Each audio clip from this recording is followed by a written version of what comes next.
Previously on Cartoon Network Wacky Racing, a new channel is born. Welcome to the world's first and only Cartoon Network. Steve Grissom joins forces with the Bechtel family at Diamond Ridge Motorsports. Gary and Carolyn, they put a super team together for us, and we're having a lot of fun. Wish you were here, Gary. And the Wacky Racer takes shape. So that's what we went with just a big old headshot of Fred Flintstone on the hood. Tonight in Part 2, it's time to go racing.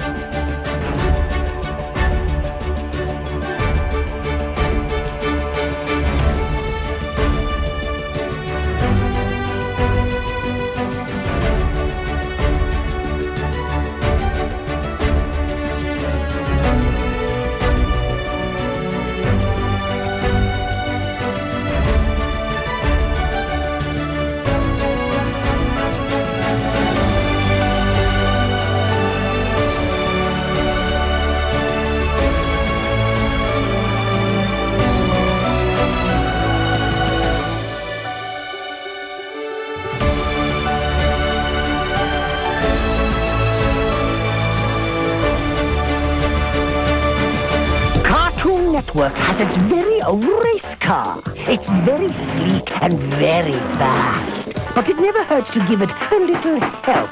It races almost every week in a NASCAR race, or as I prefer to think of it, nasty car. So, with some skill and a little luck, our car is sure to do well. You can check out our daring misdeeds on America Online. Cartoon Network Wacky Racing could not have picked a better time to make its debut. The year 1996 saw NASCAR's website go live, MasterCard printing credit cards with drivers' faces on them, plus the openings of the first NASCAR Thunder retail store in Atlanta, the first NASCAR Cafe in Myrtle Beach, and the first NASCAR-sanctioned mini amusement park in Irvine, California. This was also the year a fan spent nearly $2,000 at Bill Elliott's souvenir hauler as he ordered one of everything. Just like the newest wave of team sponsors, these events were a direct result of NASCAR's increase in popularity. The more the sport grew, the more diverse its fan base became, bringing the sport into their communities. According to Gene Yasuda's article for The Republic, quote, NASCAR says 29% of its fans report household income of $50,000 or more. Nearly 40% are women, and 64% are married. This also forced the sport to tweak its image slightly, which, as Bruce Horovitz wrote for USA Today, was something the sanctioning body welcomed. NASCAR's explosive growth is being propelled by a new marketing philosophy that has become its unstated credo: start acting more like Bloomingdale's than Kmart. Executives at family-owned NASCAR are convinced that the path to future sponsorship success is not lined with beer cans and cigarette butts, but more likely with computer discs and perhaps even espresso cups. And to continue expanding their fan base, they may want to mimic Walt Disney and not the World Wrestling Federation. Bryan France, who was then NASCAR's marketing director, put it simply, "We're not just about car racing anymore. We're an entertainment company." While children had always enjoyed racing, NASCAR wanted to guarantee their tracks catered to fans of all ages. Quote, after reviewing the 1995 NASCAR season, we concluded that a sizable number of attendees at NASCAR events were families with kids ages 6 to 11, said Gary Bechtel. Yet we felt NASCAR was not specifically serving to that audience. In Hanna-Barbera, we found the perfect partner to exploit this previously underdeveloped resource. Tom Barreca, vice president of Hanna-Barbera, added, quote, when we first started looking at this, we found lots of kids at the races with not much to do. Some of them would get old tires from the pit crews and roll them around the infield. We thought we could provide a little better entertainment. And so, Cartoon Network funded on-track playgrounds similar to the popular Discovery Zone franchise, including novelty cars based on the channel's shows. Hanna-Barbera was also considering making their own NASCAR cartoon.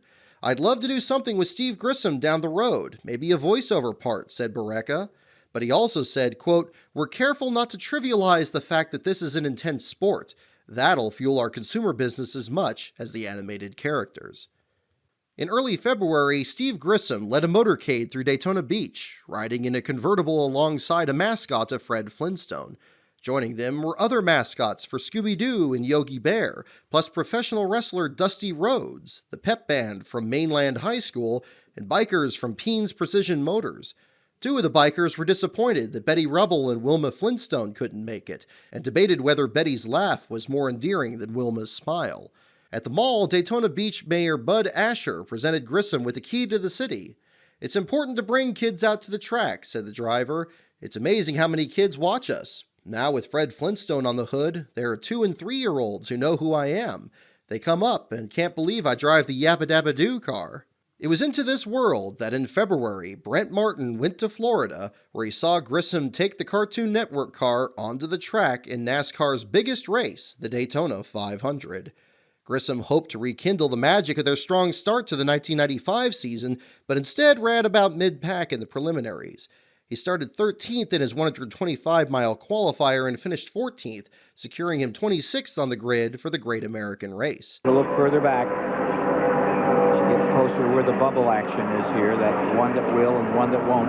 Chuck Brown, that red and white car, and just in front of him. That's Steve Grissom there in the Hanna-Barbera car. You see all those little characters on the side there as he goes around the racetrack. Right now, nobody cares what's on there as far as colors, though. He needs to go pretty hard. While viewers at home switched to CBS's flag-to-flag coverage after a Speed Racer marathon on Cartoon Network, the atmosphere at the track was electric. I went to the very first race for Cartoon Network for the Flintstones car in the Daytona 500. Just a great experience.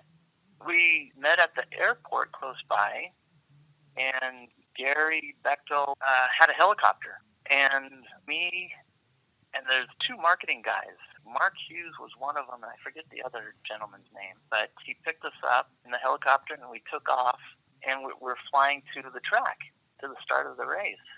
And I remember looking down, and just the freeways were just a parking lot, and you couldn't get to the racetrack. There's just cars everywhere. And here we come down in this helicopter and land, just outside the track, and everybody's just looking at us like, what? Who are these guys? And we land, and we, bypass the whole rush hour, all the traffic and everything, and dropped us off right there on this grass patch. And then the helicopter takes off, and then we walk to, he had a box for us, and we watched the race. In the 500, Grissom was working his way through the draft when trouble broke out on lap 10. His way to the bottom of the track. He couldn't get in. Everybody's still squirrely. There goes to 29. The guy that won yesterday, Grissom loose. He gets tagged by Nemechek. 2 more cars spinning. Is that Rusty Wallace getting tagged? Wallace working his way up, and Rick Mast in that collision. The damage sent Grissom to the pits for extensive repairs, though he managed to finish the race under power, 9 laps down, in 27th place. For the next race at Rockingham, Grissom qualified a strong 6th and carried multiple onboard cameras for the Nashville network. As you see, the Cartoon Network machine, the Hanna-Barbera sponsored entry for Steve Grissom, looking inside, outside, all around the Bill Elliott McDonald's car. This time, Grissom ran a clean race, battling among the top 10 all day before his late March up to 5th. The run tied his career best at the time and moved him to 11th in points. Next came the spring race at Richmond, the track where Grissom and the Diamond Ridge team failed to qualify for both races in '95. This time, Grissom not only made the race, but took 7th on the grid, his second straight qualifying run in the top 10. There was very, very close racing between Steve Grissom, the 29 car. That's Dino speaks really hot as he comes off that corner. He started to make it 3 abreast on the outside and said, no, I probably shouldn't do that. So he dives down in the corner on the inside, and boom, Elton didn't realize he was going to be there. He also had a close call with John Andretti. There was the Andretti on the inside, the Kmart car, and a little bit of contact on the left rear, and Grissom goes up to chase the back end and almost chases it to the wall, but he finally catches it just before the wall. Does a good job with that. He's had a couple close calls already today. There's Dino on the left rear quarter of the 29 car. That's the Cartoon Network. It's dropped him back to 18th position, Steve Grissom. This time, Grissom slipped to 21st, 1 lap down. The next week in Atlanta, Grissom turned just 99 laps before the engine let go. His first DNF of the season left him 39th in a field of 41 and dropped him to 22nd in the standings.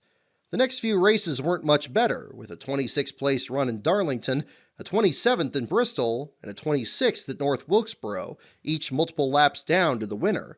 But Grissom still made the highlight reel thanks to a dramatic view from another car's bumper cam. How close does it get here, Benny?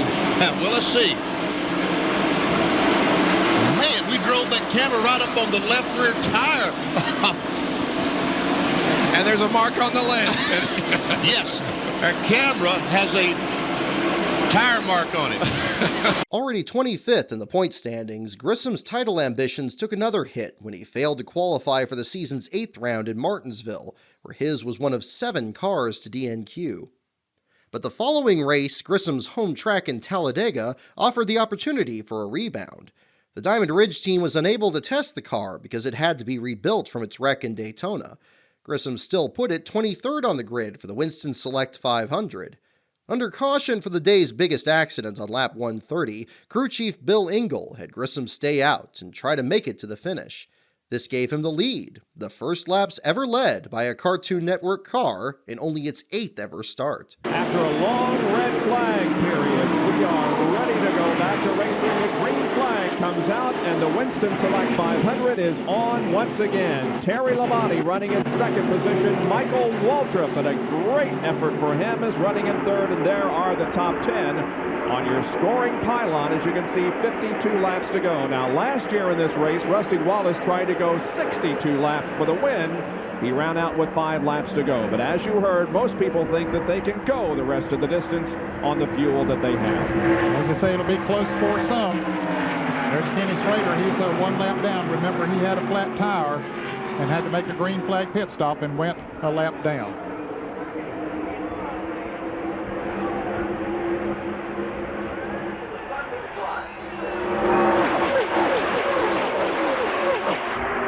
There are 19 cars on the lead lap. And Steve Grissom holds them off for 1 lap under green. He got his first top 10, Steve Grissom did, here in this race in 1994. He's a hometown favorite. He grew up just down the road here in Gadsden, Alabama. Was a football player, and he's leading this race. Caution is out, and there's the reason. Ricky Rudd's hood has come off. So those that were wondering about being able to make it, they might come in now and cap off. He again stayed out, and again put Fred Flintstone's face into the wind. And the second leg of the Winston Million, if he wins 3 of the 4, he gets $1 million. And look at this, 3 abreast as Earnhardt goes to second. Jarrett right alongside him, and Michael Waltrip gets shuffled back a little bit.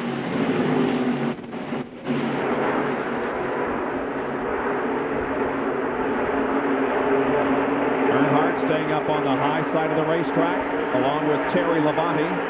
Now, Earnhardt is a pretty big bonus, too, if he can win this race from Winston as a result of being the point leader. $70,000 is at stake if the winner of the race is also the points leader at its conclusion. But maybe the car that we should keep a slight eye on at this point is Sterling Marlin, because that car has been so strong all day. There he is on the inside line, fighting his way once again to the front of the field. Going 3 wide, make it 4 wide in the tri-oval. Well, he just blew off 2 or 3 cars there with a little effort, it looks like. Sterling Marlin has won 3 races here and 4 at Daytona. A total of 33 races under the restrictor plate rules. That car has been so good, that 4 car on these restrictor plate tracks. Ernie Irvin won with it several times here and at Daytona. Steve Grissom trying to break the trap down the backstretch. Yeah, that's exactly what he was trying to do. They made a great pit stop, got out in front of everybody else, Steve Grissom did. And he's been running up there with the leaders all day long, so he has a good race car. Here's Michael Waltrip going on the inside of Dale Earnhardt. Dale Jarrett coming right along with him. Those 2 Fords trying to hook up together. Michael gets close to Grissom. Sure does. And he gave him a nudge. Might have. In any case, Michael Waltrip is now in the lead. Dale Jarrett second. Here comes Terry Labonte and Dale Earnhardt on the bottom of the racetrack as Steve Grissom is hung out to dry at the moment. Grissom slipped to 6th by the time Sterling Marlin won the race. For Grissom, it marked only the second time in 5 Talladega starts he'd finished better than 18th. He'd also led 12 laps on the day, 6 under green. In his Cup career, he'd led just 18 laps up to that point, 13 of which at Martinsville the previous fall. Next came Sears Point, where Grissom qualified 40th in a field of 44, stranding the Cartoon Network crew on Gilligan's Island. He finished on the lead lap, but only made it to 25th by the checkers. He then made a bid at qualifying for the All-Star race, the Winston Select, but finished outside a transfer spot in 10th. The following days saw associate sponsor Food Lion hold its first of several promotions with Cartoon Network Wacky Racing. They arranged prize giveaways and photo shoots with cartoon mascots as part of the Speed Street 600 Festival. Grissom then turned his attention to the Coca-Cola 600 itself. Does it hurt your concentration having to sit like this? Well, not really. I mean, you kind of learn to about expect anything. And, I mean, the main thing about it is NASCAR gets the track good and cleaned up. And, we'll just wait a couple of minutes here, and then we'll be ready to go. Are you pleased with the car's speed at this point, its handling? Yeah, we'd run pretty decent this afternoon, our last practice. Last time on the track, we'd run pretty good. And, it was whatever, 90 degrees outside, 85, 90 degrees. And now, it's a little bit cooler. So the main thing, just the adjustments that you make from your last run to now. And it's kind of either you get it or you don't. All right, best of luck. So there you see him, Steve Grissom, in the Cartoon Network automobile, getting set for his run. You see Dino there on the left rear quarter panel with the bone. Will he get the bone tonight? He knows every character in every cartoon. Oh, man, that, Doctor? Yeah. Small minds know such things. This is going to be one of the most popular race cars of all time. Everybody just loves the graphics on this number 29 Cartoon Network automobile. Making an effort for a fourth start in the 600 with all of his pals. Here comes Steve Grissom. In the race, where Grissom again carried onboard cameras, he took the checkered flag in 16th, 5 laps down, his best finish on a non-superspeedway since Rockingham. For the next race at Dover, Grissom carried still another camera for the right side window, but only captured 64 laps of footage. And watch what happens to old Fred Flintstone here.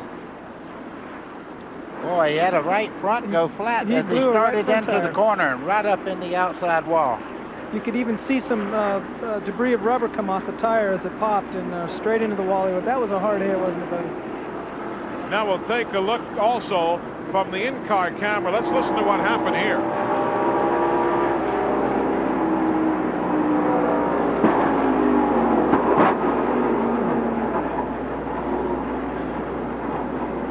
Well, that makes me cringe. Eli, been there, done that. Bought the T-shirt. Wow. Yeah, I know what you're saying. That was a scary, scary moment. Steve is fine. He climbed from the car under his own power. After a 42nd place finish that day, then a 22nd place run in Pocono, a blown engine in the final laps at Michigan resulted in a 34th place finish. This turned out to be Grissom's final start of the season, as he parted ways with Diamond Ridge Motorsports. He wouldn't return to Winston Cup until the following year. Taking Grissom's place in the Cartoon Network car was Greg Sachs, whose only start in '96 had been a 27th place finish at Dover in the Skull Bandit Chevrolet. Sachs would make his team debut at the Pepsi 400 at Daytona, scene of his upset win 11 years earlier. "I had an instant fan base," said Sachs of his new ride. "As an example, this little kid was looking at me intensely, and I waved at him, and he about came out of his shoes." The team's struggles continued. During the pace lap, Sachs made an unscheduled stop for trailing smoke from a left rear tire rub. His race ended just short of a rain-shortened finish when he lost control trying to avoid a spinning Dick Trickle and collided with the passing Kenny Wallace. It was the team's second straight DNF. At New Hampshire, Sachs struggled with pace and finished 30th, 5 laps down. The series then returned to Pocono, where the Cartoon Network car led laps for just the second time all year. This time, Sachs stayed out during green flag stops to lead 3 laps. 40 laps complete, and there's Greg Sachs. Led 38 through 40. First time he's led since 1994, back on the track. And that puts Nemechek into the lead, and he's out of sync with the rest of the field. And he had problems getting into the pit, this number 29. With more on the story, Dick Berger. He sure did, Ken. He almost clobbered the number 8 of Hutch Strickland. Coming in, and he just locked the brakes up, got the car a little bit sideways, saved it, went back off. That was good for Strickland because he's already demolished one car here in practice. He is running a backup car. Steve Burns. Sachs fell to 29th at the finish, but looked forward to the series' return to Talladega the following week, where he was scheduled to run double duty for Diamond Ridge. In the Busch Series race on Saturday, the weekend got off to the best possible start. Nemechek for second spot, closing up on Sachs. He's got second. Now, if Joy is smart, he'll push him along here, and they'll work on. Now look at Sachs. He's driving. He's driving to his rearview mirror. He's going to go everywhere Nemechek's going to go.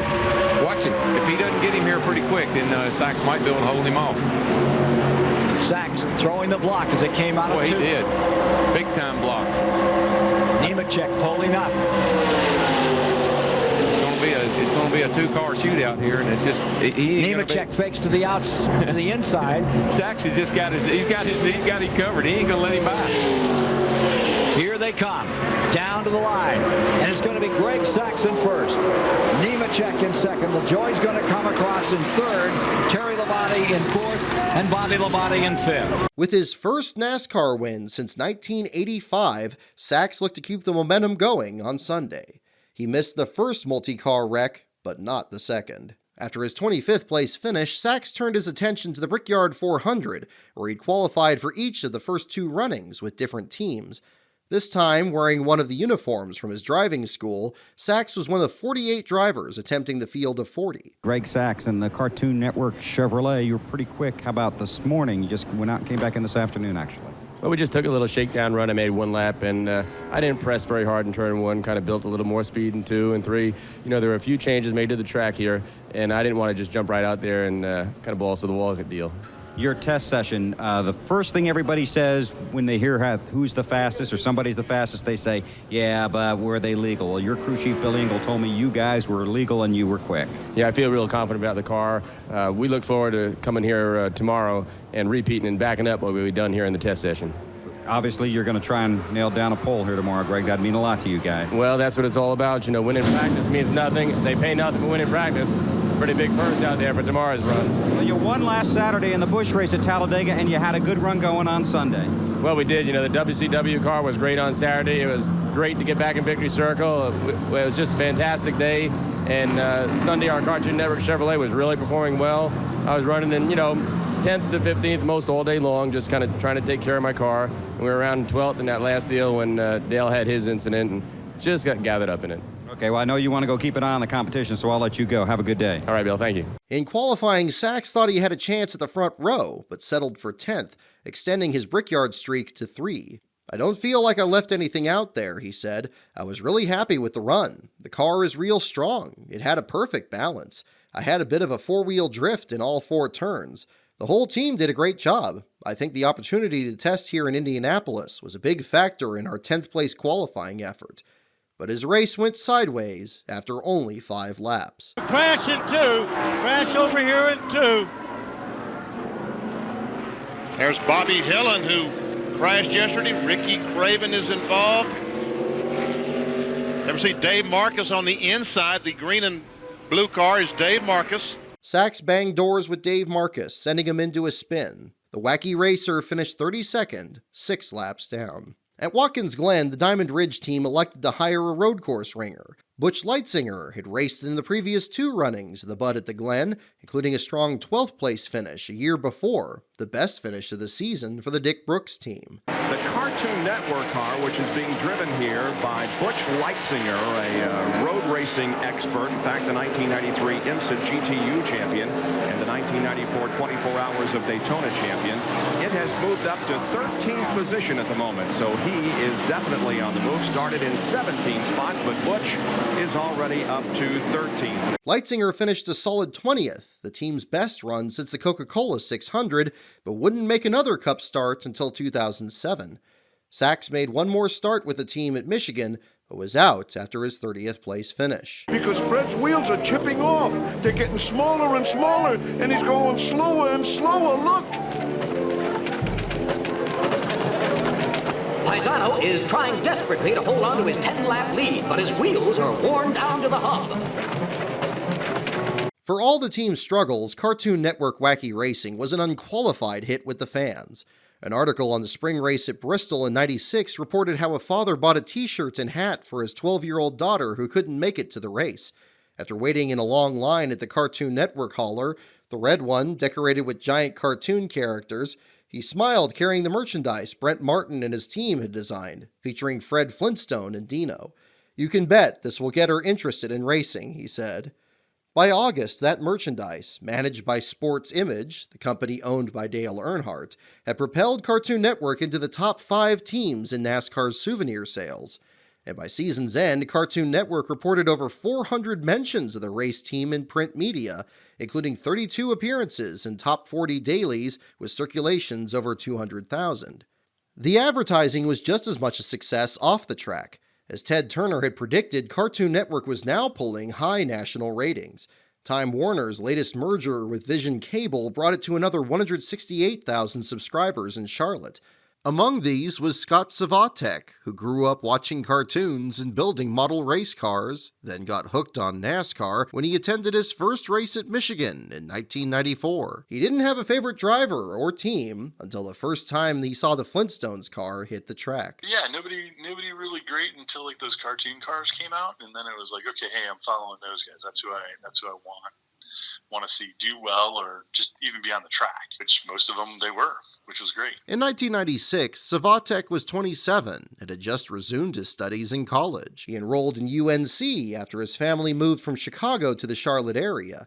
He now took in races at Rockingham, where he saw Steve Grissom earn that 5th place finish in the Wacky Racer. When a project came up for Svatek's art class, he wanted it to involve racing, and specifically the Cartoon Network car. This presented him the perfect opportunity to reach out to Diamond Ridge Motorsports. So I just gave Diamond Ridge a call and spoke to Tracy Seeligy, and it's like, hey, Tracy, my name's Scott. I'd love to be able to come to your shop and do some art sometime. Would that be okay? Could I just come visit so I can kind of introduce myself and show you what I'm going to do? And I did that. I drove down there one day and introduced myself to them all, and I said, hey, would you be all right if I hang out in the shop?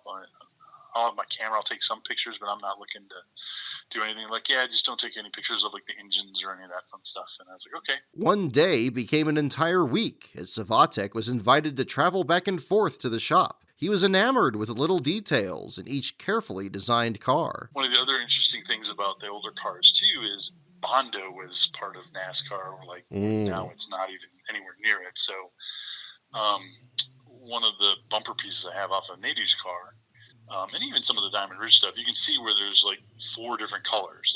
There was a red where the Budweiser was when they bought it from Hendrick, and then there's like a yellow, and then there's a purple, and then there's another color purple.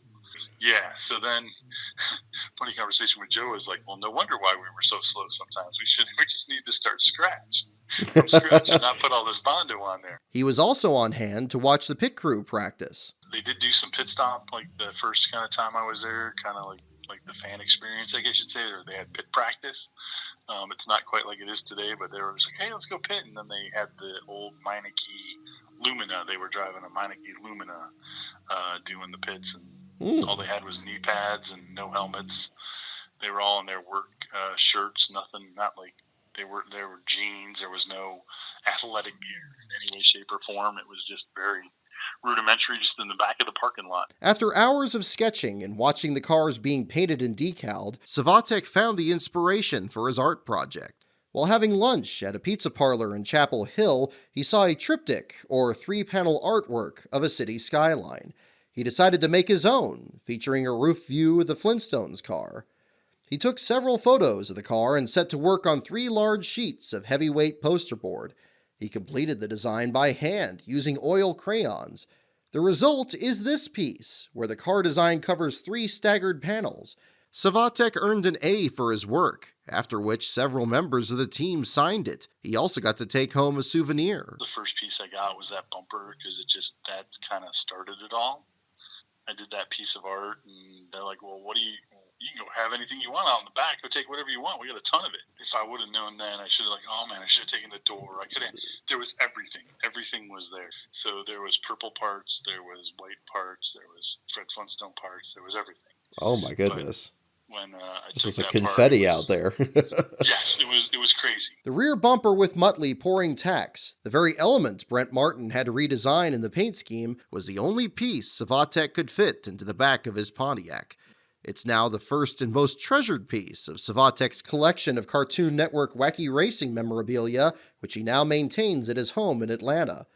At its center is a former Diamond Ridge show car that he's restoring. The car previously carried DeWalt sponsorship for Hermes Sadler and was converted to an automatic transmission to make it easier to load onto the show car hauler.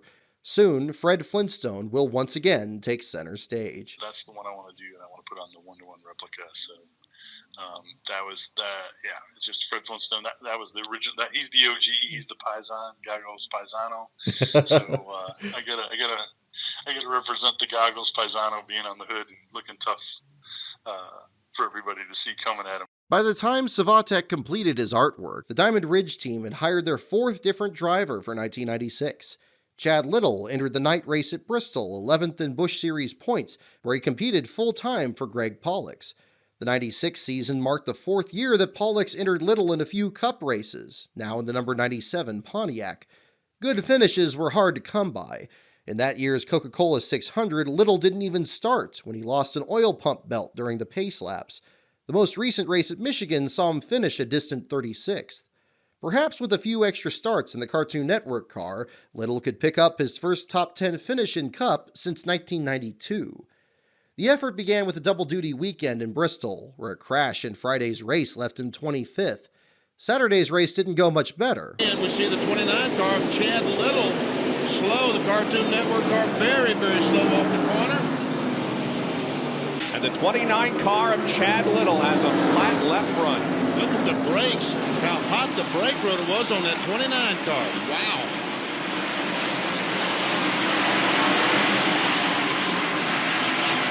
So Little, who is pitted on the backstretch, will be going in to get that situation corrected. And it's not easy to steer these things. The crash involving Ernie Irvin.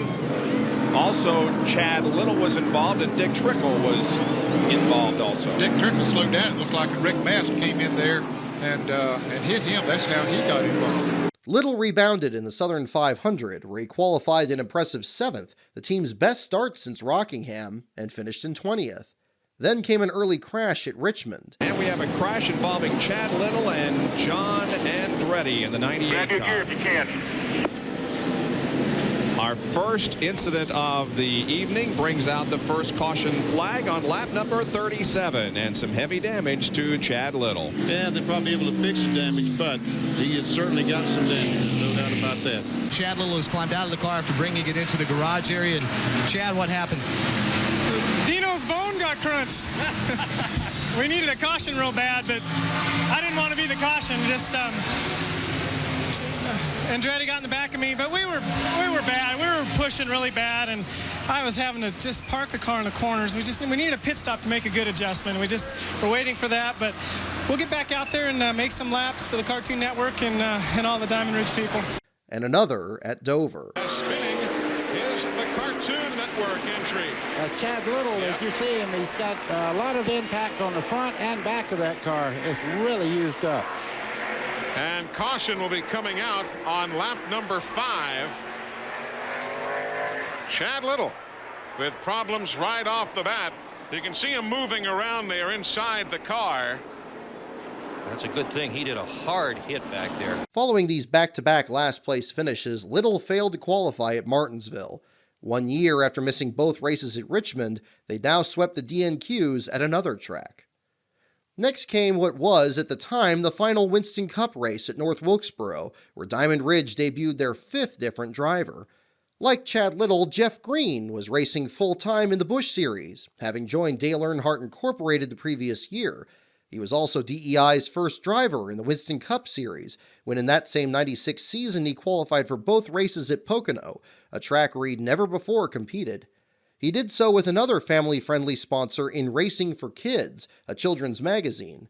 Designed by Sam Bass, this bright blue Chevrolet also carried cartoon characters, a tortoise and a hare, who served as the publication's mascots. The Busch car was running out of they called it Deerhead shop. It was just a three-bay shop, basically. So 96, he's going to build a bigger shop and, try to start putting efforts towards building a Cup team. And so over that 96 year, through the 96 season, my Busch guys and myself, we built a Cup car and we took it to Pocono.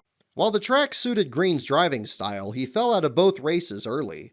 In June, he lost an engine, then in July was swept up in a multi-car wreck on lap 2 that left him in last place. But now back in the Winston Cup Series for the first time in 2 years, Green saw another opportunity with another old friend.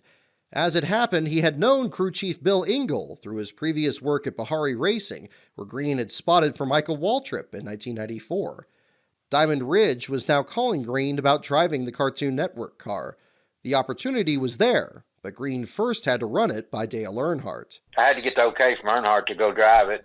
Did you? We were kind of, yeah, I mean, I was his driver, so back then it seemed like you had to get permission before you went to do anything else, and they probably do still today, but I remember asking him, and he was open arms to let me go do it. So, and we were, I think, in the midst of, he was looking for another driver for his Busch team also, and I think he kind of knew that I was going elsewhere, so he was not going to hold me back. And but I remember, always going. It's kind of like going and asking your dad if you could go play or something, and that's kind of feeling I had for him. Still a rookie, Green carried a rookie stripe at Wilkesboro, which was formed by pieces of black tape on his yellow rear bumper.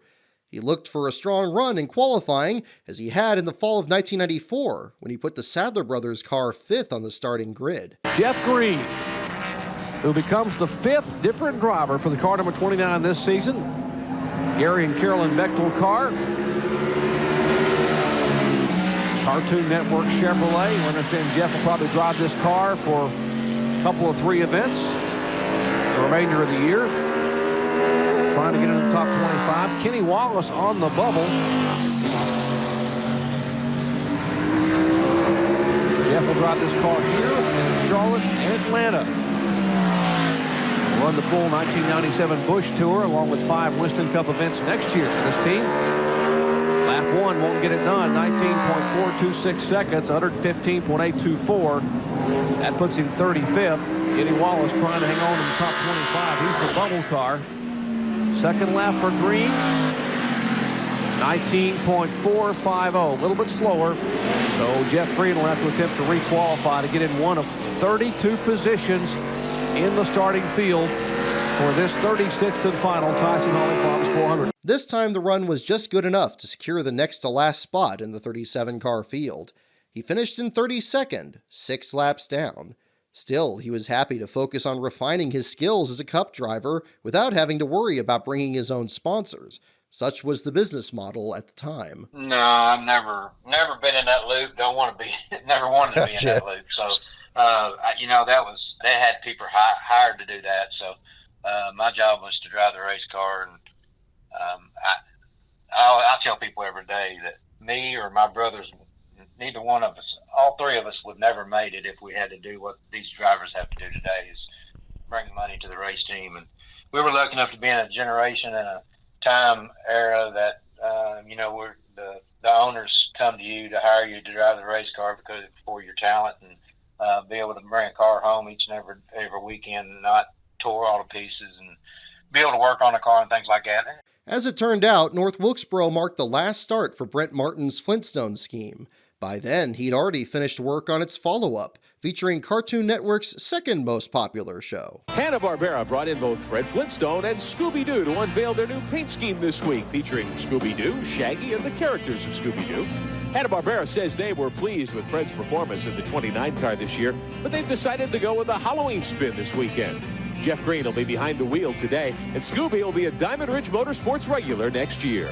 The Scooby-Doo scheme featured some updates of the format Martin introduced in the first scheme. This time, the base was a sparkling dark purple, a bass boat purple, as Scott Svatek described, which at first glance appeared to be black, bringing into focus the paint scheme's yellow accents. The number font matched that of the show's opening titles, and with the help of Iwao Takamoto, the original designer of Scooby-Doo, the crime-solving dog had his face on the hood, though not quite as large this time, making room for his catchphrase.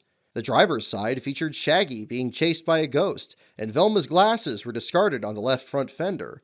The passenger side showed a mummy running along a brick wall. While the orange wheels were gone, Muttley was still on the TV panel, this time unlocking a heavy padlock with a big key. A tombstone with the zombie's hand filled the rear deck lid, again leaving open space for additional sponsors. The car also kept the graphics behind the contingency decals. I'm looking at the Scooby-Doo car, and so we had a ghost there, which was just a white panel, and then all the sponsors' logos would go on that ghost. And on the other side was a tombstone. Unfortunately, this ended up being the last scheme Martin designed for Cartoon Network Wacky Racing. On October 10th, just 4 days after Jeff Green qualified 6th and finished 26th in the debut of the Scooby-Doo car, Time Warner merged with Turner Broadcasting.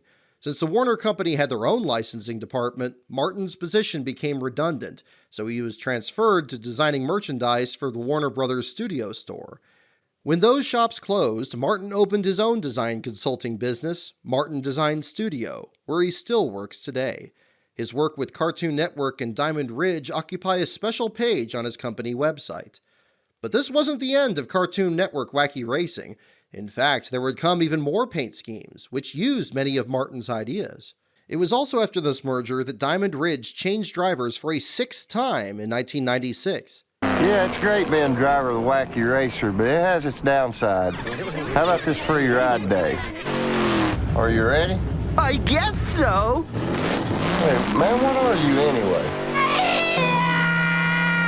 As detailed in his interview for the Scene Vault podcast, Robert Presley made it to Winston Cup when he was offered the chance to replace a retiring Harry Gant in the number 33 Skull Bandit Chevrolet. Presley had struggled through the 1995 season, where he lost Rookie of the Year to Ricky Craven, and things weren't looking much better in '96. It was with this team that Greg Sachs drove in Presley's place at Dover.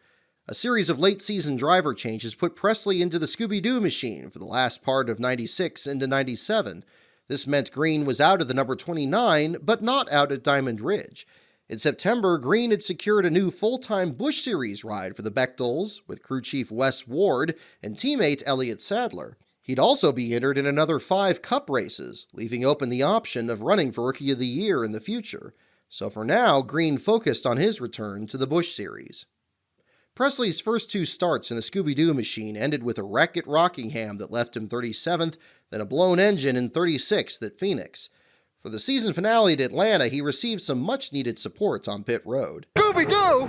Scooby-Doo down here on pit road. It's amazing the celebrities you actually run into in the world of NASCAR. So Scooby-Doo's doing fine, and right over here's his driver, Robert Presley. There's Robert sitting in the car. He's getting ready to make his run, and we'll just lean in here for a second. You're being upstaged by a dog. How you running? Well, the car feels real good. You know, we're going to get out here and see what we can do, and hope we get in this first round and get some practice and get us a good test here. Okay, Ralph, show him the hood. Show him the hood here, Ralphie. Come here for a second. Show him the hood. There's Scooby-Doo on the hood. See? There's Scooby there. Yep. And there's Scooby there. And then there's Scooby here. See? So it's a big world down here. And Scooby-Doo out to take the flag. Actually, Robert Scooby-Doo Presley in that car, number 29, the Gary and Carolyn Bechtel machine, Cartoon Network efforts. Of course, this is the team that Robert will drive for next year. He had been in the Skoll car that just qualified before him, but vacated that car a few weeks ago, and so they just moved him right on in here and get a little practice with him, testing with him here near the end of the season. Out of turn 4, trying to get into the top 25. He does it. He gets in the top 25. At 16 quickest, that'll bump the car number 2 of Rusty Wallace in the top 25. Presley's time, they had a pretty good one. Yes, it is. 29.928, 183.079. Very respectable. Presley qualified 18th, but after smacking the wall early, finished the full 25 laps down in 33rd. With that, Cartoon Network's first season in NASCAR was over. Hey, look at me, mamacitas! Are you sure this is safe? Is this speed legal? Let me out of this thing! Whoa! Oh, mama. I would have definitely put in more solid fuel rocket propulsion with nuclear transmitters and electron-induced injection systems. What you have here is so... Look at all the pretty buttons. You even need a... Yeah, I guess they are kind of pretty, especially this one. When Cartoon Network first signed with Diamond Ridge, they knew they weren't joining a top 10 team, but still hoped for top 20 finishes. The 1996 season saw just 5 of those, one fewer than the number of driver changes. They now looked forward to a fresh start in 1997. Along with the returning Robert Presley and crew chief Bill Engel, the team's support from Hendrick Motorsports also continued. This allowed Diamond Ridge to take possession of 7 of Ken Schrader's former cars from Hendrick's number 25 team. The Scooby-Doo paint scheme remained, but this time in a slightly lighter shade of purple, beneath which layers of Bondo and Budweiser red paint could sometimes be seen. The only other design change saw Velma replace the mummy on the right side. And for the first time, the spaces Brent Martin had left open for associate sponsors were starting to be filled. First Plus Financial, Crayola, and General Mills added their logos to the quarter panels. This same year, the car was commemorated in a kids' meal toy at Burger King, where Scooby poked his head out of a roof of a pullback car, as shown in these original artist renderings. These renders were used by a sculptor either in-house at Hanna-Barbera or one contracted with the company who would sculpt a prototype out of clay. Then came the final steps in the design process where it would be ready for manufacture. This version of the car still ran the 1996 paint scheme, which bore the mummy on the right side instead of Velma, and continuing with the year-old graphics, the same promotion included Joe Nemechek's Burger King car from 1996, Jeff Gordon's DuPont Chevrolet, and 2 other cartoon cars, including Speed Buggy, as depicted here, piloted by Secret Squirrel and Magilla Gorilla. At Daytona in February, Presley started Speed Week strong with a 10th place finish in the first 125-mile qualifier, placing him 19th on the grid for his 4th Daytona 500. But once again, it only took 10 laps for something crazy to happen. Oh, there's trouble. Car out of control all the way up and over is the number 29. Robert Presley. Around goes Presley, and he picks it up. I don't think I've ever seen a car go up in the air, completely turn over and land back on the wheels and never touch any part of the sheet metal of that car. Wow, that had to be a... Robert Presley in an Oh My Heart ride. Boy, you got to see that one again. He's got a little bit of damage on the nose of the car there. That might have been just coming back down, though. Tell you, the way it settled down so hard, though, reminds me of Bill Elliott at Talladega. But he looks like he's going to clamber out all right. That's always nice to see. Robert Presley is out after the ride of his life. After sticking the landing to one of the most iconic flips to ever occur at Daytona, Presley nursed a sore back and actually managed to complete another 81 laps before he fell out with handling issues. He only finished 39th, but guaranteed his place in many highlight reels to come. At Rockingham, Presley nearly made it to the finish, but couldn't outrun his streak of bad luck. That is Robert Presley, who for the second time in as many weeks has taken a hard lick into the wall. And now, all of a sudden, it is new tire time, and let's go racing to the finish. Robert Presley, you see him taking down the safety net. He is okay. With finishes of 39th and 37th to start the season, a 21st place showing the next time out at Richmond was certainly needed, but then he failed to qualify for the last race on Atlanta's oval track. Next came Darlington, a track where Presley had won in the Busch Series, and this time put the car 35th on the grid. By pitting under an early caution, then staying out for the next 2, Presley led on the lap 34 restart. Ricky Craven. Oh, some contact between the 24 and 29. Gordon hasn't made the pass yet. He'll try to get the run coming off the corner. Oh! Contact once again. And here comes Jeff Burton trying to get on the inside. Block that move. And here goes Craven. Here goes Burton. And Gordon up front. Yes, Jeff makes the pass in corner number 4 and comes down to lead lap number 37. He was still running second when trouble found him once more. And I had to break to the floor and ran right into Dale Earnhardt. Problem on the track, guys. Jarrett's in the wall, so is Robert Presley. He makes 1 complete spin, now 2 complete spins, and the car stops at the bottom of the racetrack. Not a funny situation for the Cartoon Network car, and again we have caution for the 5th time in just the first 48 laps, and there's Gary Bradbury. The track wasn't finished with him yet. Hard contact into the backstretch inside wall. Ricky Craven and Robert Presley.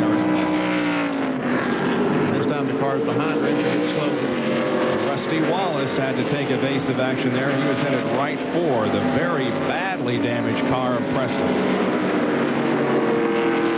Yes, there's heavy damage to both sides of the door. Ford once again waves a caution.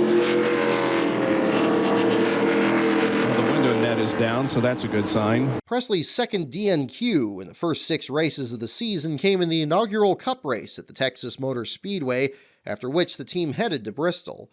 There, Presley picked up speed on his second lap and claimed 15th on the grid for the Food City 500, his best start so far that year. On lap 157, he climbed to second behind Bill Elliott, who had just let Jeff Burton get his lap back when something happened off turn 2. Oh, Elliott goes high. Big scramble down in turn 2. The 99 car slowed abruptly. That was Jeff Burton right in front of Elliott and Presley.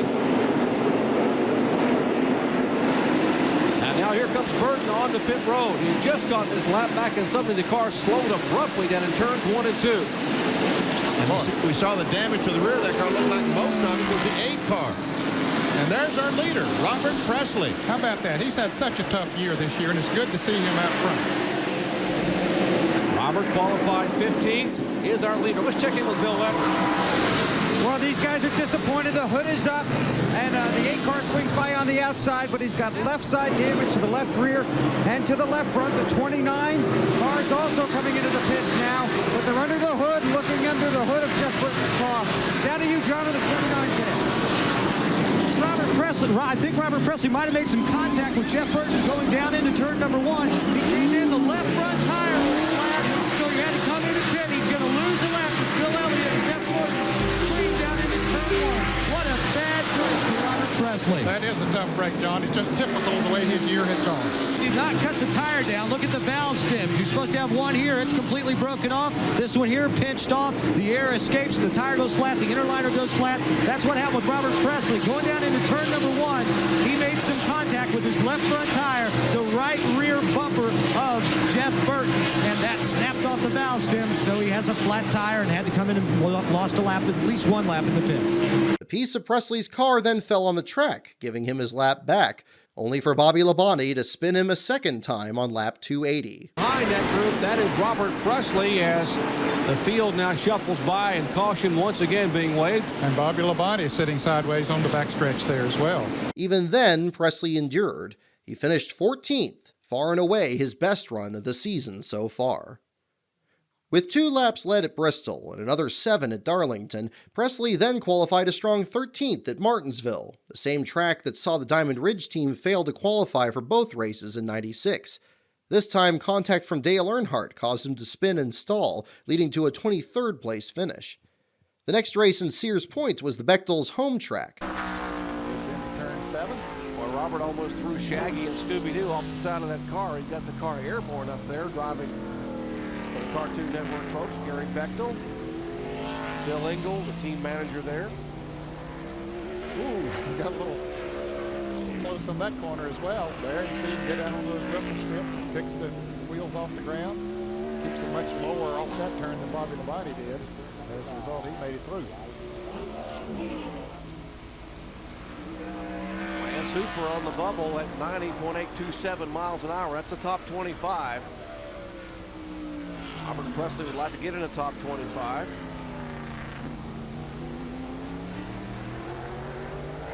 Off turn 11, good. Heads to the start-finish line. He's the one glad that's right. See how he does. Yeah, he did. Trying to make it in the top 25. We'll see if Robert's time flashes up here as he heads down the end of the drag strip and heads back.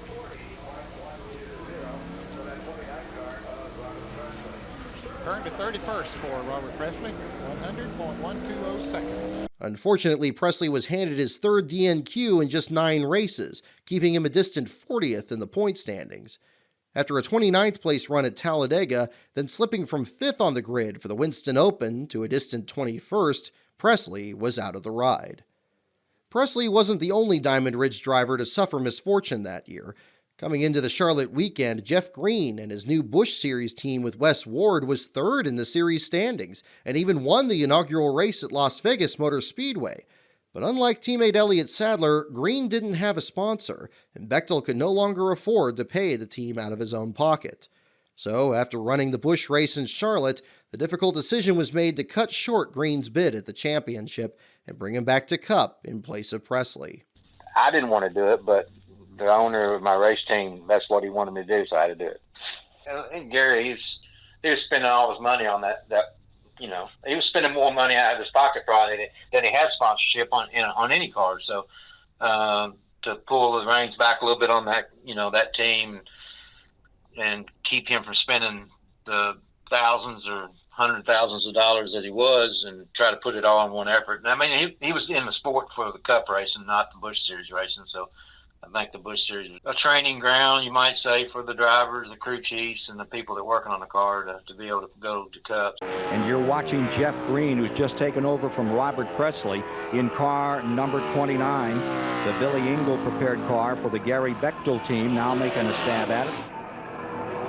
One lap, and it has to be perfection. And the lap is a 29.451, 183.355. How about Jeff Green going to third spot? Jeff Gordon still on the pole, and Dale Jarrett second, but inside of row 2 right now would be Owensboro, Kentucky's Jeff Green. Way to go, Jeff Green. I'm telling you, from the Busch Grand National Circuit, he won out in Vegas this year, steps into this car, first time out to qualify in it, third right now. That is great. And it has bumped David Green out of the top 25, puts Kyle Petty on the bubble. Green qualified 4th, and in only his 8th series start. Well, I think our chances are good of having a decent run. I don't say that we're going to win this race or even finish in the top 10, but we want to come out here with our heads up high and try to turn our year around for Cartoon Network and Chevrolet and Diamond Ridge Motorsports. They took a chance on putting a rookie in this seat, so hopefully I can do him a good job, and we can learn a lot tonight and go on to Dover. That's what I'm out here, just try to learn and try to do the best job we can for Cartoon Network. In the 600, the team had Green drop back, then as the team had done at Darlington, managed to take the lead under the third caution, putting him out front for the lap 154 restart. Back under Green. Oh, what a penalty on Jarrett. Jeff Green has the advantage. The Cartoon Network number 29 takes him down into turn number 1. And the lap car is trying to get a break to get out of there. Now here's the situation. They expect a serious shower in the next 50 to 60 laps. They think they may get to halfway. But there's a big weather system just behind us here at the Charlotte Motor Speedway. And so the intensity of this part of the race is only going to get more. It's going to build from here on in. You can't get any more intense than it is right now. Derek Cope just bounced his car off the wall off the 4th quarter, just trying to hang on to everything he can. 3 wide, backstretch, hang on. Whoa. Gordon with those 4. And look at Ernie Irvin. Scoop right down through the bottom. Ernie Irvin looked like he was shot out of a gun down the back straightaway past Jeff Gordon and moved right in the second spot. Green led 3 laps and finished 22nd, building on the promise he'd shown both in the Busch car and in Cup the previous season. But next was Dover, a track that had bitten the team so badly in '96. This time wasn't much different. Our Winston Cup Racing on TNN Motorsports live at Dover Down Speedway in Delaware. And as Scooby-Doo would say, front row. Here's what happened. Oh, he's very high coming off turn 2 over there. Hit the wall very hard. You can see a lot of damage to the right side. Jeff Green was very, very lucky not to get down into Terry Labonte. It did not bring out a caution. We have remained under Green, but the Cartoon Network bunch has a good bit of work to do on that number 29. Steve Burns is also down on the pit lane. Eli, Jeff Green has a multitude of problems from that incident with the wall. The towing is off and have a broken brake line. They wanted to go back to the garage, but Jeff is saying, I can't get the thing to move. So right now they're essentially stuck on pit road. So they'll try and do something to get him out of that predicament. Suspension issues left Green 37th in the final running order. At Pocono, where Green had made his series return at DEI a year earlier, Bill Engel used the same strategy that worked so well with Presley at Darlington. He pitted Green under an early caution on lap 10.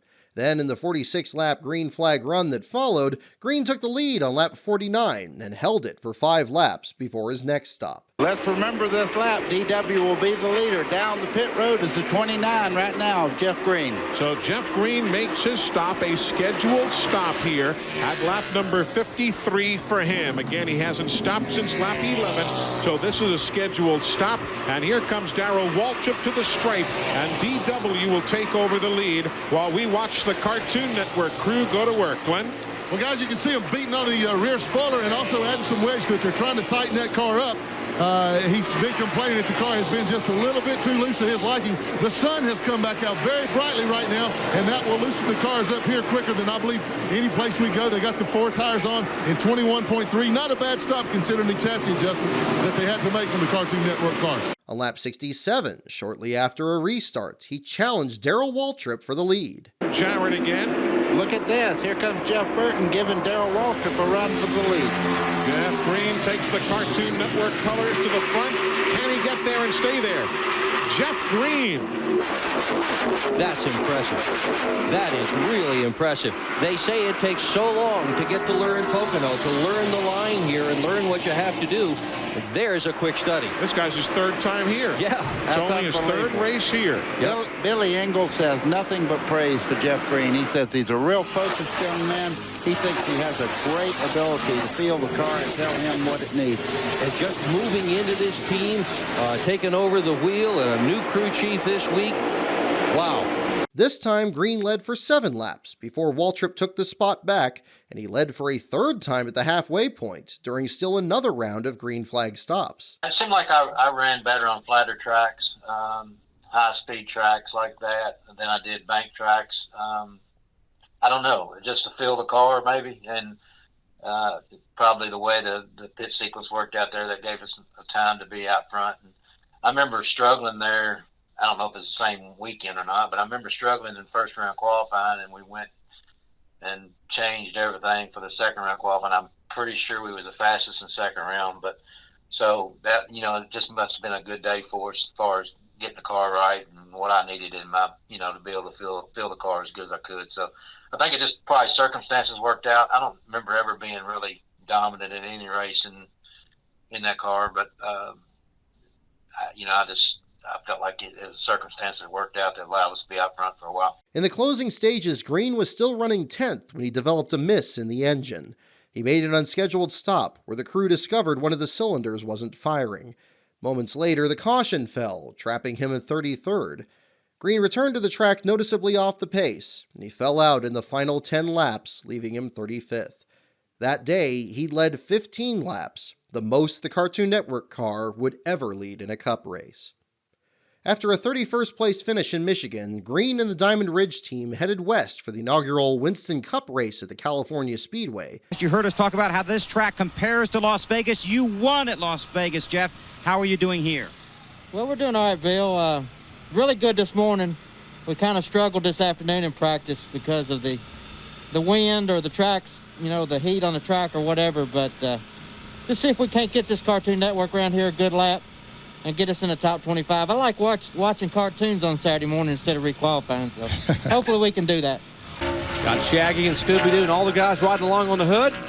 See bobs and weaves up the back straightaway, trying to get this car in the top 25. As you said, Dave Marcus is on the bubble. He is 25th quickest right now. Ernie Irvin is our pole sitter at 39.360 seconds, 182.927 miles an hour. Ernie trying to get his first pole at 1997.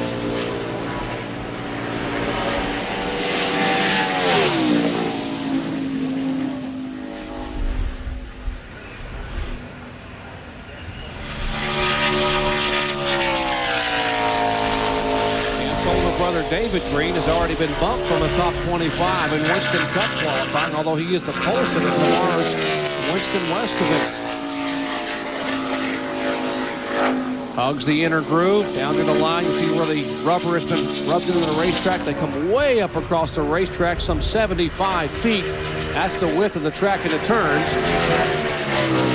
Got himself a great lap here, Jerry. Not pole contending, but he's in the top 10 with that lap he just turned.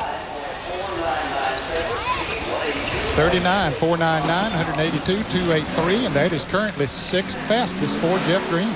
How about that run for Jeff Green? Great effort for Jeffrey at 39.499, 182.283. Green qualified 7th, his second top 10 start in the 5 races since he rejoined the team. This time Green didn't lead, but in the final stages clawed his way back to the 7th spot, Green's first top 10 finish in Winston Cup. And a career best finish for you, 7th today. Congratulations. You told Benny you had a great car. He wouldn't believe you, would he? If we get him to shut up long enough, we do this interview. Yeah, Benny, I had a good car. I knew we did.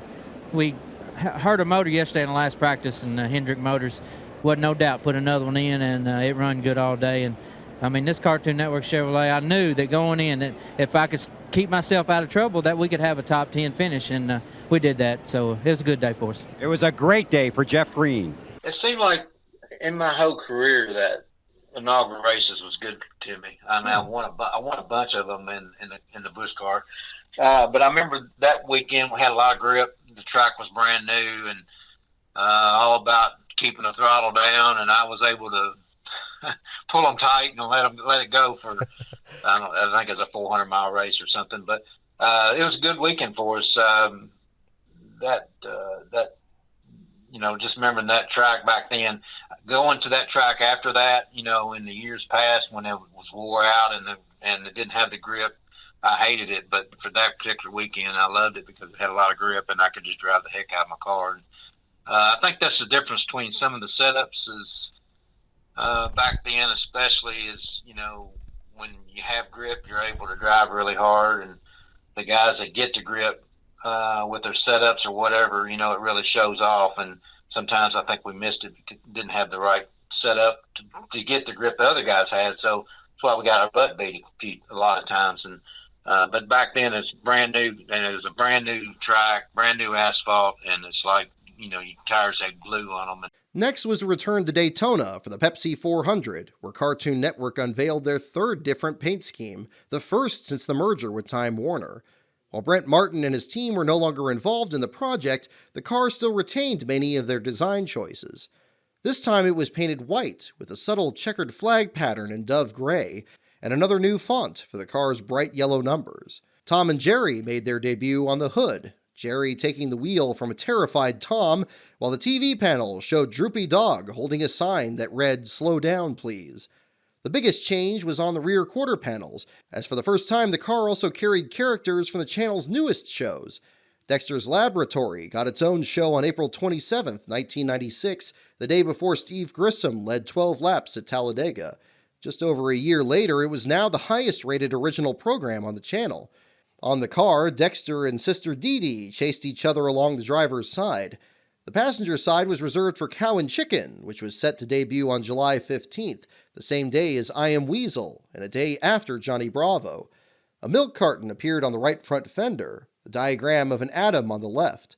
Both shows, said Betty Cohen, reveal a distinct new personality and style in cartoons that seem to capture the imagination of both kids and adults. The white car had a rough debut in practice as Green cut down a left rear tire and spun into the wall, forcing him to a backup car. Yeah, BP, everything's okay. Jeff's just getting suited up here, ready to go. We just showed the video of you putting the car in the wall. This is the backup car. 1 lap of practice. How's she going to qualify? Well, I don't know. My hat's off to these guys. They worked their tail off today to get this thing even here on the line. So we're just going to go out and make 2 laps and see where it puts us. Probably to get some practice for tomorrow qualifying. We don't want to wreck this car. We cut a tire down first thing right off the get-go and wrecked our primary car. But we got a lot of faith in these Cartoon Network guys. They put me in some good cars over the past weeks, and hopefully we can get this and ready for Saturday. There's a lot of pressure in this deal, Jeff, and you're kind of new to the Winston Cup thing. How do you deal with that on a week-to-week basis?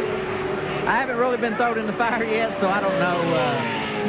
We want to make every race, and I think we can make this one just like we can make the rest of them. So we just have to deal with these circumstances, and hopefully we can make the best out of it. Well, good luck, guys. Bill Elliott's out on the track right now, and he was very fast today in practice. He was very happy. Ricky, Ray Everham and I went to Fayetteville, where they announced a kickoff program, a kickoff dinner. They're trying to get, and we see that Jeff Green did not make the top 25 cars the first lap. They're kicked off a program Monday night in Fayetteville to get 10,000 bone marrow donors. Oh, that's wonderful. 10,000 is the goal they're trying to reach. And they've got Fort Bragg, the military involved. Fort Bragg and Pope Air Force Base. So you folks in Fayetteville, July 28th, August 2nd, 10,000 hopefully. How about that? And once again, Henrik, you're watching at home. We miss you, Rick. We love you. And we're all pulling for you. This guy here, Jeff Green, who qualified 7th and finished 7th in California a couple weeks ago. He will not make the top 25 today. But again, that is the 3rd lap, I guess, on that race car. This is the backup car after he crashed in practice this morning. His 2nd lap was 49.034, 183.546 miles per hour. That's 36 passes of the 37 cars that have run so far. That lap wasn't good enough, and Green was sent home, the team's 4th DNQ of the year and 1st since Sears Point. After a 32nd place finish in the next race at Loudon, Green looked forward to his return to Pocono. On the practice sheets, Jeff Green, one of the quickest cars this morning, 5th overall. Jeff, can you run that fast in qualifying, if not faster? Hopefully run a little faster, Steve. Really, you know, we made our run, and I goofed up a couple of spots, so if the driver does his job, I think we can take care of those spots, and hopefully we can be a little better qualifying. Our Cartoon Network Chevy's running good, but we want to make it in the top 25 where we can practice in the morning. I like this track a lot, and I think we got a good car for here. Jeff, you guys were off just a little bit last week at Loudon, but looks like you picked up the pace here. You're so kind, a little bit. We was off a lot last week, but again, we had the same car we had here earlier in the year, and we led some laps here, led halfway. We just want to see the end this time. We had a motor problem last time, but got a good Hendrick motor in that thing right now, and we're looking forward to qualifying. Well, Rick, they had a top 10 finish at California, trying to make their 2nd one here at Pocono. Green qualified 8th, but this time finished 3 laps down in 31st. This turned out to be Bill Ingall's final start with the team as crew chief. For the next race, the Brickyard 400, Wes Ward would call the shots for Green for the first time since their Busch effort ended. Driving the Cartoon Network machine, but the new surprise, a new addition to the team, I guess, of a week ago, is Wes Ward. And hey, Jeff, I got to ask you, you guys have worked together in the Busch Series, very, very successful. You had to be pleased to know that Wes was coming back. Ain't he cute? It's a great feeling to even Wes give us the opportunity to have him back, and I think it's great things coming. I think we've got a great car for here with his knowledge and advisement during the race. I think it'll help me a ton, so we're looking forward to Saturday. Wes, how about it? I know Gary Bechtel and the team were excited to be able to have you back. With what you did in the Busch Series, how difficult is it for you to be able to come in the Winston Cup sort of cold and have the responsibility of this whole team? Well, it's only what you make of it, Jerry. I mean, it's just a bigger pond, a little bigger fish. We're just going to attack it, basically like we did in the Busch, and Jeff and I's got a good relationship. There was just something missing there. I think both of us was missing, and we're back together, and it's not a big deal. This is the elite. This is it. It's as high as it goes right here as far as stock car racing. This is where I want to be. Biggest thing is we just need to take it slow. We just need to improve week by week, and that's all we can ask for. All right, Wes Ward taking over for Billy Engel, who did a great job, by the way, for this operation. Got them to where they are today, and Gary Bechtel said it was time to make a change. Engel out, and Wes Ward came in, and maybe now Wes can take over with what Engel has accomplished and move on to another level with Jeff Green. How about some old faces in new places? Let's go to Bill Weber. Or I should say, because he has to get out the race. Oh, I'm sorry. Come on, man. Pay attention. The Cartoon Network car. This is the driver that was supposed to be the first out. Exactly. Now you're cooking. Now I'm going. And there we see the speeds of Jeff Green versus our pole sitter of Rich Bickle. The speeds that the yellow arrows are pointing to are the speeds achieved by the pole sitter. Since we only had one qualifier, he is the pole sitter at the moment. And then coming up on the screen are the speeds achieved by the car on the racetrack. Jeff Green, of course, has never raced here at Indianapolis. Moves through the north end of the raceway up there in turn number 4 and comes out on the main straightaway. Completing this qualifying run. Checkered flag is out. Jeff Green. Since we've done a race, Billy Engel was the team manager. Right. Racing manager for Diamond Ridge is gone now. Wes Ward has taken over that position. Remember, he was Jeff Green's crew chief on the NASCAR Busch Series car. He is now team manager for Diamond Ridge. Well, Jeff is going to be very disappointed after a 177.043 this morning. He runs a 173.779. What in the world would account for that much loss of speed? Jeff, this morning you were one of the 17 cars better than the track record, but 173.379, quite a bit slower. Bad, wasn't it? It about spun out going to the green, and I about spun out every corner. It was just a lot looser. I don't know if that set of tires just didn't agree with the track at this time or what, but pretty disappointed right now. We had a great run, had a top 10 car, I thought, going into this deal, so now we're going to have to go again probably. Green struggled in first-round qualifying, but rebounded with the fastest lap in the second round, placing him 26th on the grid. In the middle stages, he was fighting just to stay on the lead lap. All these teams have the little dish in their pits. They can watch the race on TV, watch their car going around the racetrack. That's Jeff Green that's running right ahead of Jeff Burton as Jeff Green tries to stay on the lead lap. He is right now in 32nd position. Now looking back from Jeff Burton to second place Gordon. The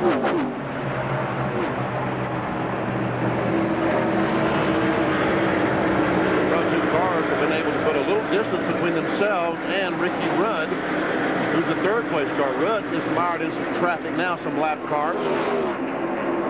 And there comes Steve Grissom, trying to stay in front of Ricky Rudd. Check the speeds at the line. Burton was the fastest that lap by just a little bit over Jeff Gordon. And the 88 car has not been able to move forward. He is now in 10th place. He was 9th on the restart. He's back to 10th, and Ernie Irvin, the 28 car, has moved to 5th. And Benny Parsons, Dale Jarrett a moment ago radioed the crew and said, I think we may have a tire going down. And he said, it came back, hold on, guys, I'll let you know next time. It came around another lap, said the right front feels a little bit funny. Now a lap down, Green finished the race in 25th. With Green now behind the wheel of the Cartoon Network car for a second time, I asked him what he remembered about the sponsor and his interactions with fans. I think I remember some characters being there at each race, you know, so that was kind of a highlight. Growing up watching cartoons, it's kind of fun to be a part of that. But that's really the only thing I think I remember about it. Just like the Nesquik car, there's all kinds of people that love, all kinds of kids that love the bunny on the hood, you know, but I don't ever remember any kids really favoring the Cartoon Network car. And maybe just because I was, you know, just getting into it, or, you know, they had to love it. They had to love the paint scheme and the characters on the car and things like characters being at the racetrack. But, you know, as far as pulling for Jeff Green, I'm not sure that anybody ever leaned that away. I'm sure they did, but not, you know, they just didn't come up and say, we love your race car, we love you and all that. But maybe they did. Hopefully they did anyway. But heading into Watkins Glen, where Green's smoking car finished 30th, Kim McQuilkin announced that Cartoon Network would leave the Diamond Ridge team at the end of the year. Neither party explained why, but there may have been signs. That year, the channel held a contest where its young fans would suggest ideas for how to make their car go faster. Heaven knows we needed it, said McQuilkin. After more than 10,000 entries, the winning suggestion was a button the driver could hit, quote, at which time sumo wrestlers would come out and bash the competition. The next week at Michigan, Green brought his 7th place car from California. He qualified 13th and finished 18th, ironically his best run since that race. During that event, Gary Bechtel was interviewed about his plans for the following year. We mentioned yesterday in the Busch Grand National race that there was an increase in the number in the team efforts for Diamond Ridge Motorsports. Gary Bechtel, we talked a little bit about the fact that Elliott Sadler, your Busch driver, will have a new teammate next year, not anyone unfamiliar to him. Well, we got Hermie. I'm not sure exactly what you said, Jerry. The cars went by, but Hermie's going to come drive for Diamond Ridge Motorsports, and we're pleased that DeWalt's going to stay with them. So we're excited about getting that effort back going again in hopes of getting our overall performance up in Diamond Ridge. What about Winston Cup for 1998? We heard that Shaggy and Scooby-Doo are going away from the 29 car. They're going to be gone. How does it look for 98? Have you got a sponsor, or are you still looking? No, Jerry, we're still looking for a sponsor. There's been a lot of disappointments for us in this year, 97, but Cartoon going their way is one we're going to have to live with. But I think if we get our performance up, we'll hopefully get some serious people with us. Got to be pleased with the way things have gone the last couple of weeks. I know that particularly Jeff Green and the guys have worked very, very well together. They have, Jerry. That's you know, as everybody's helped me, chemistry's a lot of it, and I think everybody's in it for the long term now. Hopefully they are, and getting pretty focused. Good communication. Struggling today a little bit with a hole in the radiator, but they're working it, and that's all I can ask. All right, that's Gary Bechtel, his team looking for a sponsor in 1998, and of course he'll have 2 Busch Grand National cars on the circuit full-time next year. Jeff and the Cartoon Network car running 22nd here at the moment, 1 lap down to the rest of the field. The sponsor search didn't help the team's performance. Jeff Green on the racetrack right now, car number 29. He gets in the top 25 on that first lap there. Ooh, and he gets very high on that second lap. Well, he went up across the racetrack in turn 3. Managed to hang on to it. His first lap, 15.784 seconds, 121.566 miles an hour. And that was good enough for 16th at the moment for Jeff Green.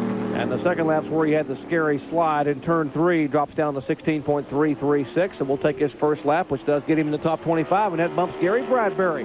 For the night race at Bristol, Green started 30th, then was collected in the race's biggest accident, leaving him 7 laps down in 21st.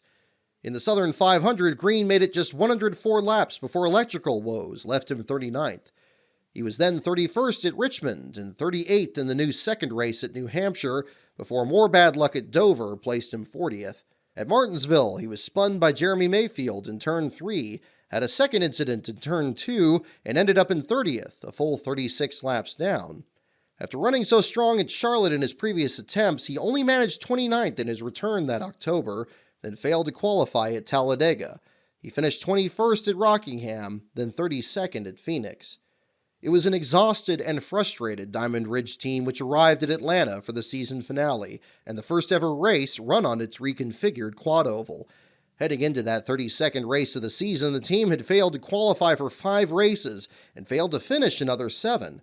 Other than Jeff Green's outstanding 7th place finish at Fontana, the team's 2 drivers had finished inside the top 20 just 2 other times, and never in the last 10 races. Jeff Green is the 14th, or I should say the 12th different car to go out and qualify, and not a bad lap for the car number 29, his Chevy Monte Carlo. We'll update you on his time and speed. Here's the rest of all the cars that have qualified. We see Jeff Green's speed. He ran 28.515, average speed 194.424. Gary Bradbury qualified the Haynes Ford while we were away. He ran 28.724, average speed 193.009. So there's the 12 cars that have qualified so far. Right when the team needed it most, Green stepped up and qualified 7th, just as he had in California. With Jeff Green, who was fast on the track and fast when you got back on pit road. Where'd you go? I couldn't find you. I missed my cartoons. I had to get back and watch them. Bill, we had an awesome run. Wes and the guys did a great job on getting the car comfortable for me to driving it pretty much on the mat all the way around. And, you know, the 29 Cartoon Network Chevrolet Monte Carlo was running good. I think we've got a good race set up, too. We tested really well, and we're looking forward to tomorrow. These guys missed this race in the spring here, and for Cartoon Network and in Atlanta, that wasn't very good. So we wanted to repay them. Our last race with them, they've been pretty good to us all year long, and hopefully we have a good run for them tomorrow. Okay, well, this is your last one, building on it for next year, so I know you're excited. We appreciate it. You know, Wes and the guys did a great job on preparing this car, but also we've got 10 brand new ones getting ready to go for next year, so we're looking forward to it. All right, have a good Sunday. Thank you. That's Jeff Green going back inside to, I think he's going to watch into qualifying, then some cartoons. Yeah, Scooby-Doo's over. He can watch qualifying now. On Sunday, the car was every bit as fast as Green had hoped. Jeff Green, as far as I'm concerned, is the most impressive driver so far in this race. I mean, here's a guy who took over this ride during the season and is giving it one heck of a run. Bill Weber. And Mark Green's had a lot of success here. Unfortunately, I'm sorry, that'd be Jeff Green. Earlier in the weekend, though, he blew a motor when they were scuffing tires.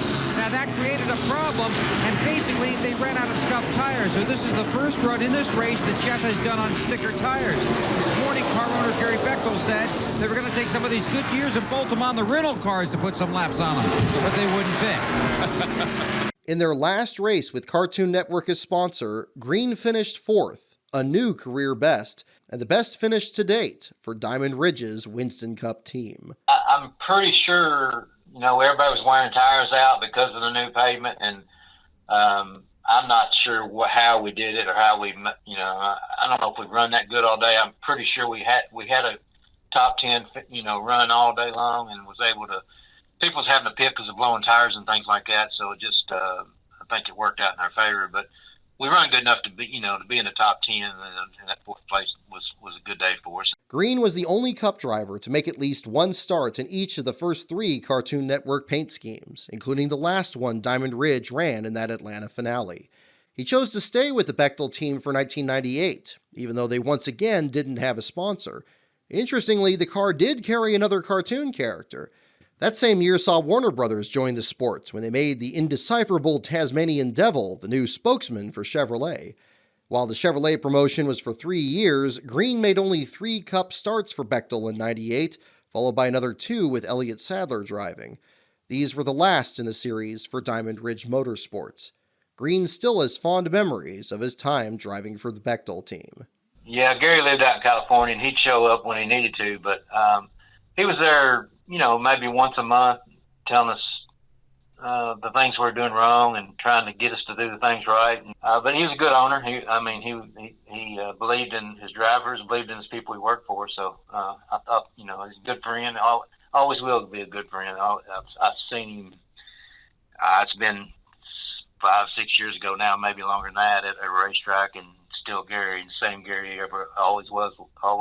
So good to have him in my career, in my life, at those couple years. Next time on Cartoon Network Wacky Racing, the Toons find a new home. The guys with the Cartoon Network car here have done a great job. Like you said, we've run really well. We've been up in the top group all through practice and testing. On the driver's side, we follow the story of a rejuvenated veteran and an excitable rookie. I don't remember being at Sears Point, to be honest. I forgot about that deal. That was one of those rookie mistakes that you learn from, and you just hope you don't do it again. But as NASCAR continues to grow, will Hanna-Barbera still have a place in the sport? Find out tomorrow night as Jerry Nadeau joins me for Part 3.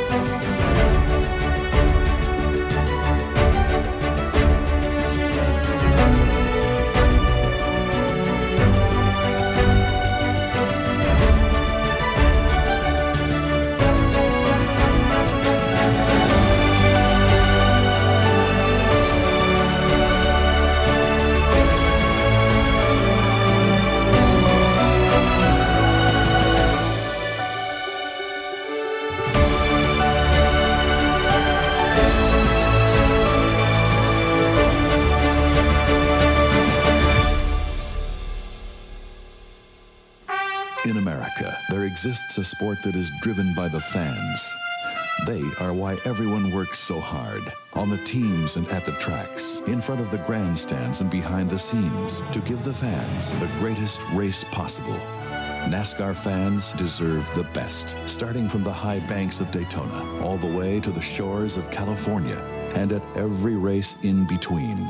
NASCAR fans, you're the reason for our success. Thanks.